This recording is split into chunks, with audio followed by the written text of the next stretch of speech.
So we're continuing with Parshat Noach, Breshit Tet, Pasuk Kaf Gimel, Genesis 9, verse 23, and Vayikach.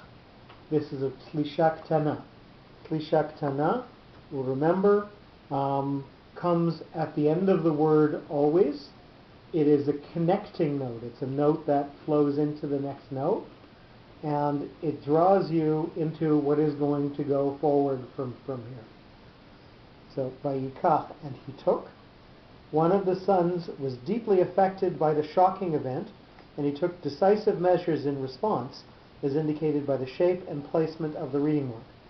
So, the emphasis of a note that comes on top of the word is to say that there is something that's important here.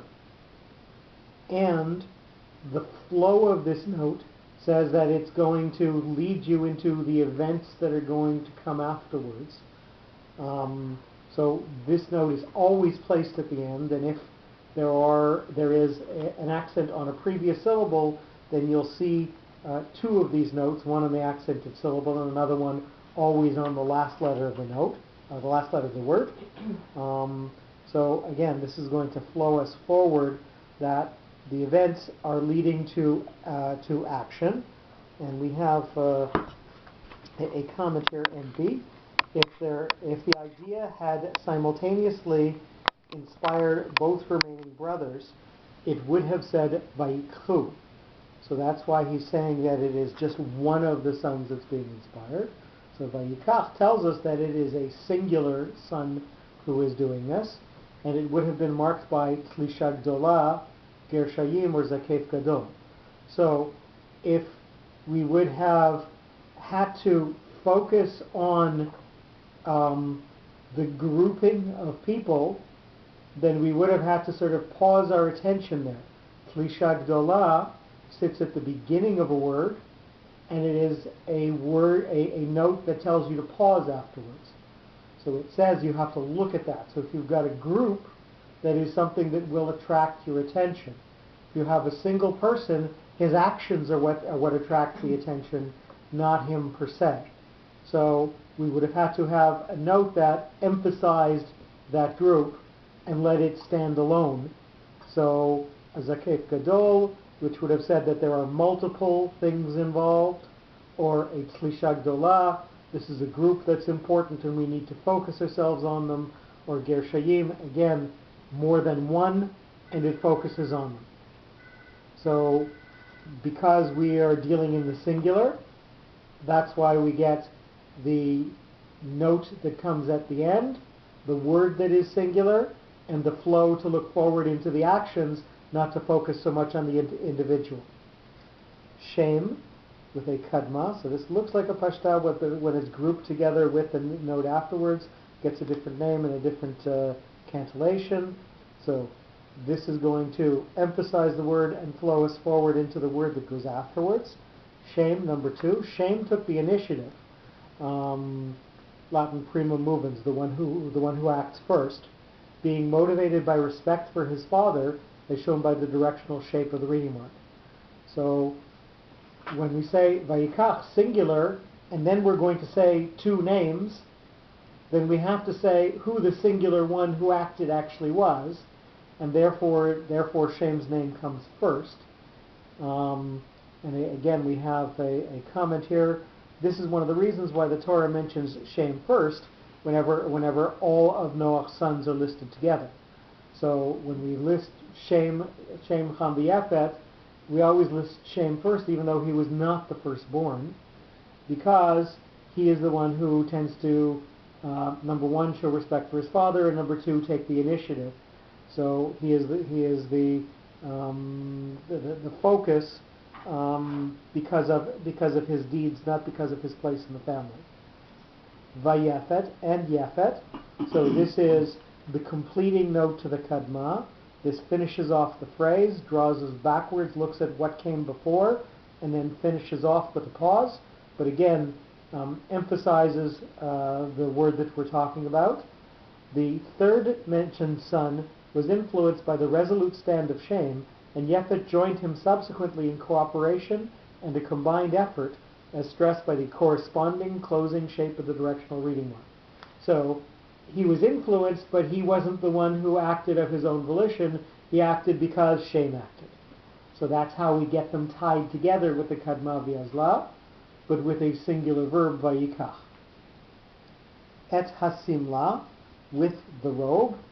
This is a Rivi'i, so this is going to make the word stand by itself. Under the circumstances, nothing was more suitable to bring ease for the damaged and suffering father than with the robe, which was nearby, as denoted by the broad meaning of the reading mark. So this is going to be the focus for consolation, the thing that is going to be an object that solves the problem somewhat, and the problem was exposure and shame. So the object itself is the thing that takes the focus, and that's why it gets the Rivi'i to be able to stand alone. Vayasimu, and they put, with a pashta. This is going to focus ourselves on the word, but move ourselves forward into the narrative as it goes afterwards. By simultaneously grabbing on the opposite edges of the garment, it was stretched, and they put it over the ailing Noach in an unfolded shape, as suggested by the double directional shape of the reading mark. Vayasimu, so this note, we'll notice that on top of the word we have two pashtot. We have two of the same note, and this is because, again, it has a place on the word, but then when we accent a different syllable, then you get a second note to allow us to have concentration on both the accented syllable and the placement of the note. So number one, there are two people acting, so we get two notes. And number two, he's trying to say that there's a space in between these two pashtaot, and that in your imagination is the outstretched robe. So they have this placement, and they've got it held wide open so that it acts like a curtain. It's between A and B. Al shechem, over shoulder. This is a munach, or part of a zakef katon. This is going to separate us out from what came before and move us forward into something that's new that happens afterwards. Number 6, for convenient portability, each one carried it over shoulder so that its placement would be convenient, as expressed by the shape of the reading mark. So here we are trying to say that they each individually separated out the way that their father was from their own position. So they've made a break in between him and them by using this piece of clothing, by using the robe. So that's the element of separation that we have here. And we then will move forward into Shnehem, of both. The purpose of both sons was one. This is a katon, so this is a double note, so it's going to tell us that there are two things that are going on here. The purpose of both sons was one, and they prepared cooperative procedures as pointed out by the bipartite shape of the reading mark. So both of them had a role to play here in the act. They acted cooperatively, but I think I'm going to draw us back to Vayikach Shem, that there was one person who was the instigator and a second person who was the cooperator. So hence when we get to Shnehem, to the two of them, we have one person who's the leader and the other person who is the joiner in, and that's why we get again the double sense with perhaps one element being higher than the other. So I think we could comfortably add that to our katon here. Vayelchu, and they went, again with the pashta, puts emphasis on the word but draws us forward into what's going to come afterwards. They held the gown securely, and they went in the direction of Noah's tent, as specified by the directional shape of the reading mark. So, we're adding an element that perhaps wouldn't necessarily have been and understood. We're saying that they're actually outside the tent here now. The fact that they had to go, we add that element that they are going in the direction of his tent, but they are not actually in the tent now. So they've heard the story from their brother bragging about it outside, and they formulate a plan so that they don't accidentally do what is going to cause more harm and more shame, and they do it from outside of the tent, not going into the tent and grabbing a robe there, and after having potentially exposed him to even more shame. No pun intended. Achoranit, backwards. So this has a zakef katon on the entire word. So there's two elements here that are at play. One is a separation from what's gone before, and then a moving forward into the narrative, which has more than one part to it, because it has the katon, the munach and the katon on the same word. Number 9, they turned the gown backwards, taking care to spread it out properly. In this position, both proceeded with their backs towards Noach, as illustrated by the shapes of the two reading marks. So we see that they're creating a separation between them and Noach's exposure. So we have that part of the munach that says they've created this separation, and then both of them again are moving forward. And I think again we can use the element of one person with the idea and one hanger-on, one person who's following along with the idea, one higher, one lower. So we get all of those elements focused on the same word by using the entire zakef katon on the word. Vayechasu with the zakef gadol. So this might not be clear in the print that's there. So zakef gadol is a line with two dots over it.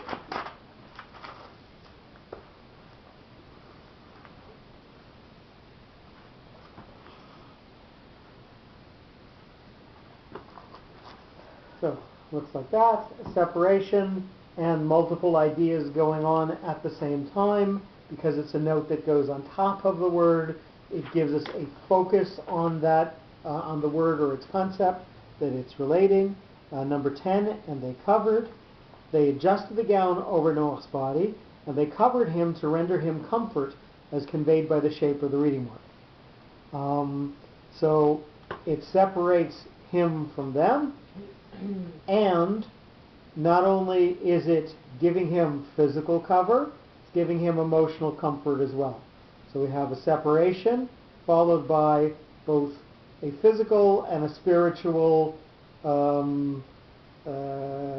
type of salvation. So that's why again we have the three elements to this now: separation, a higher purpose, and a lower purpose. Along with, this is a tipcha, so this is going to scoop together what has come before and then pause slightly afterwards. Along with protecting the damaged area, they tried to keep his body warm and comfortable, as referred backwards by the directional shape of the reading mark. So we had said before that not only was Noah's exposure the focus of his younger son, but actually physically harming him and castrating him was probably what had happened. And therefore we're saying that that element needed to be cared for as well. So they're also talking about the physical wound besides the nakedness and the emotional and the emotional shame.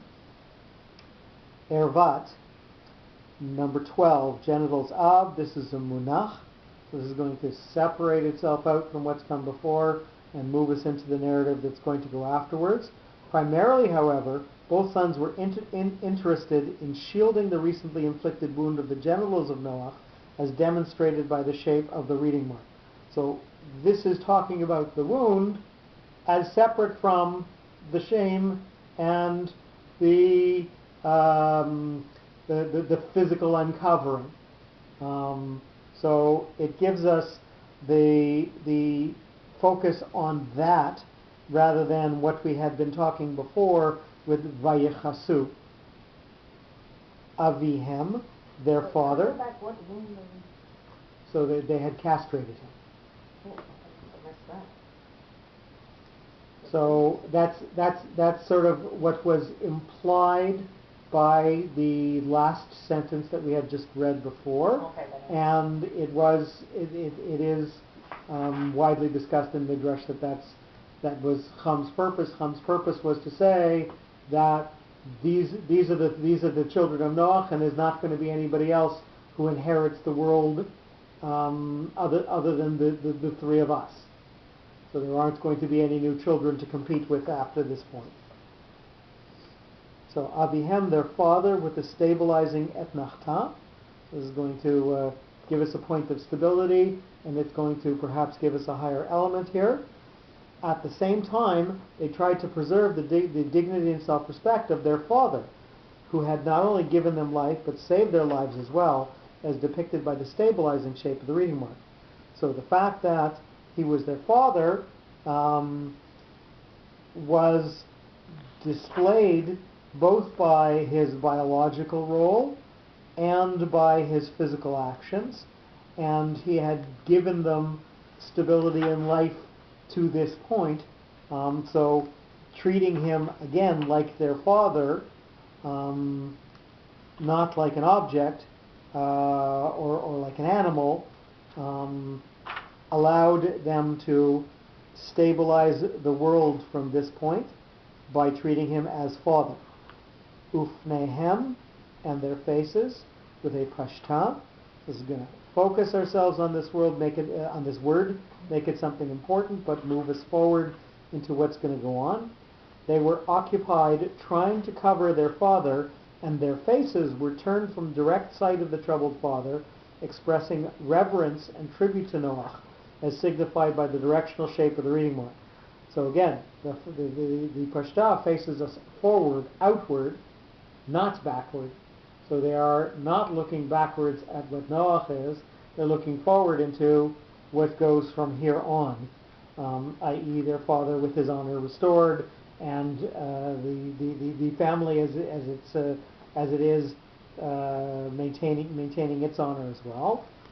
Achoranit, again with that same zakef katon, so we've got the three elements on the word. So we're going to separate itself out from what has come before, moving into the new reality, which has more than one element to it, perhaps one higher and one lower. When they came close to Noach, both were turned backwards in relation to the gown before placing it over their father. So again, that's that separation that we've got, that part of the munach, is emphasized by the shapes of the two reading marks. And we have the katon, which is either symbolizing the sons and Noach, to say that they are giving him distance that's appropriate and giving him honor in a higher place than them, or again it's focusing us back on the fact that we have two sons, one who's a leader, one who's a follower, and that's the way the plan is going. But I think in this part of the sentence it's more dealing with the fact that the sons are giving their father a respectful place amongst them again. So that's the two elements, the sons and the father together. The ervat, and the genitals of, this is a mercha. It lightly ties us to what's come from before, but mostly sweeps us forward into what's going to come afterwards. They tried to cover the entire body of Noach, and the genitals of his were taken into consideration in particular because they had been left expanded and unattended by Chum, as portrayed by the directional shape. Sorry, going too far.